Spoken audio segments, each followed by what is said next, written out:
Ayan, flex ko lang talaga naman ang napakasarap na ating chicharong bulaklak at sa litsong kawali na talaga namang Diyos ko, pag natikman nyo yan talagang hayop sa sarap. Ayan po ang ating mga kawali, flex lang natin. Marami yan, di lang isa, ayan pa. Ayan, kumukulo-kulo talaga yan, kumukulo-kulo, ayan pa. Ayan pa, marami yan.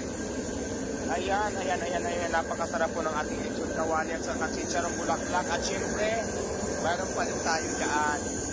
Ayan. Niluluto na po. Ready na.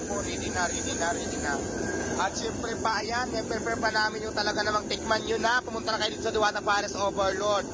Para naman masubukan nyo kung gaano kasarap talaga ang preparation na ginagawa ko. Ayan. Napakasarap yan at napakalinamnam talaga. Pag natikman nyo yan at babalik-balikan nyo talaga habang kumukulo-kulo sa mantika, yan mainit-init pa, lagyan nyo lang po ng sabaw, napakasarap at napakalusog. At syempre pa mayroon na tayong finished product, ito na pang isa-serve natin. Ito pa na yung pinaka-grand finals niya, at isa-serve na po natin, hiwain na lang natin yan.